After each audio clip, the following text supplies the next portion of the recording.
What's up, Big Bear Nation? Welcome back to the homestead.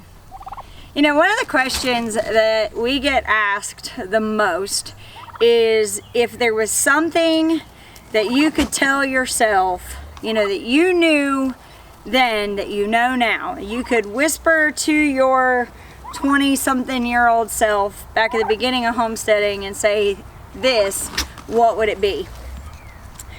And that question always gets me thinking because, you know, some people will say, make sure you have water on your property, make sure that you have adequate fencing, blah, blah, blah, all this different stuff. But I will tell you that there's one thing that always comes up when you homestead with livestock, and that is the quirky things that animals do that will make you panic.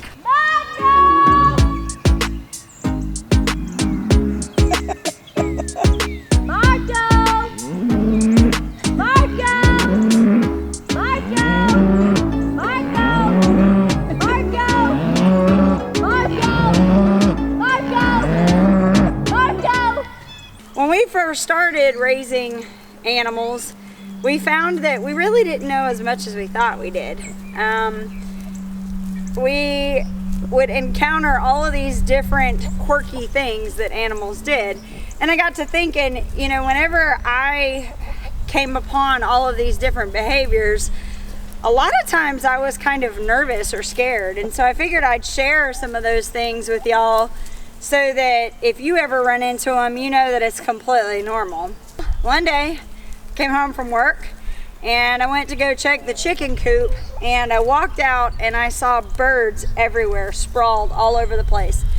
And I had heard all of these things about coyotes and foxes, and so at first I thought that all of my chickens were dead. But then I started seeing some of them move, and I realized that they were still alive.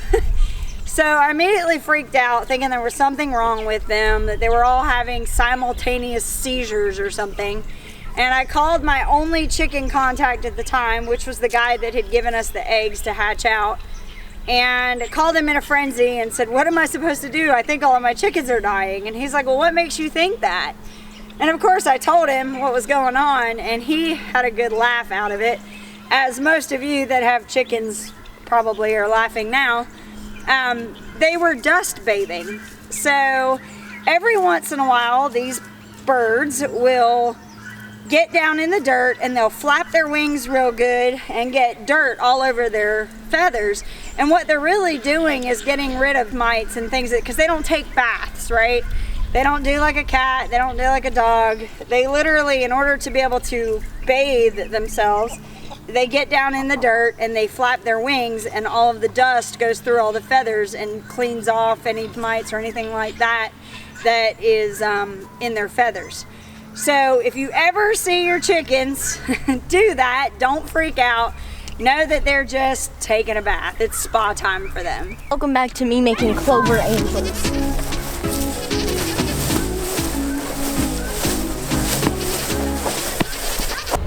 We've been doing pigs for probably 10 to 12, maybe even longer years. And so I feel like we've seen a lot about pigs in that time frame. But just this year, we had something that was very interesting to me. You see, in the past, we've raised pigs in a permanent structure where they always had shelter to go into to have piglets. Well, this year, we moved Pinky up here in a holding pattern kind of thing until we could get Leia out of First Oink. And so we got her up here, we got Leia up here into this pen that we've set up with Gallagher Smart Fencing. And we have a structure back here for them to get out of the elements like the rain and stuff. But what I noticed is it doesn't have any sides, so there's no corners.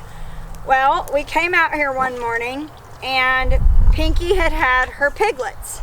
But there was something very interesting that I noticed. She had cleared out, there was a bunch of down trees and just sticks and stuff all in the middle there for them to eat from. She pulled all of that over here and she made herself a nest that had some kind of protection for the piglets to get up underneath. And it actually is really cool because if you get real close, you can see that it actually goes down a little bit where the piglets can get down in there, and they're protected from the wind, they're protected from the rain, and even more importantly, she can't roll over on top of them. So I thought that was really neat, and it was something I wanted to show you, that if you ever run pigs and you have them out, you know, where you don't have a portable structure that has corners to it, they will in fact make their own nest to be able to protect their young from the elements and from predators as well. Goats are funny animals. They jump, they rappel off of things, they do parkour, they like to headbutt each other, not just in the head but on the side, and they like to stalk you when you're trying to talk to the camera. What are you looking at? When we got Betty and Wilma, it had been quite a while since we had had goats, and we had never had Nigerian dwarf goats before. So when we got Betty and Wilma, LaDessa liked to watch them with a very close eye. She wanted to make sure that they were healthy, that everything was okay. Well, one day she came running into me all in a panic. She's like, "Mom, something is not right with Betty and Wilma. I think they're sick."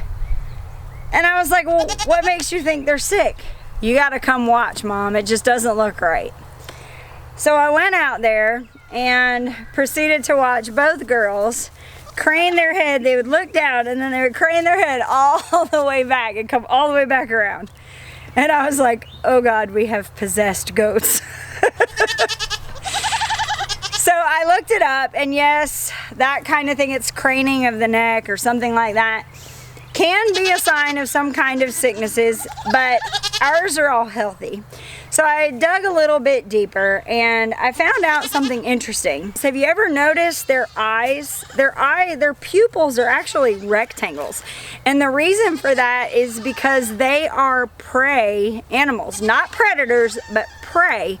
So they have to be very, very careful when they're out in the wild because they are everybody's target for food.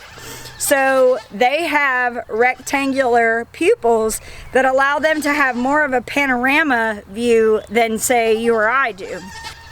They have the ability to crane their neck all the way back so they get a full 360 view behind them. So that's why they do it, is they're checking everything behind them out of habit to make sure that there's nothing sneaking up behind them.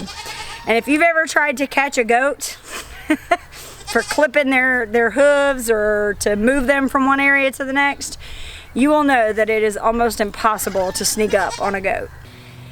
So now that I've told you a few of the things on our farm that we think are kind of quirky and different, I would be interested to see what you guys have experienced on your farms and your homesteads.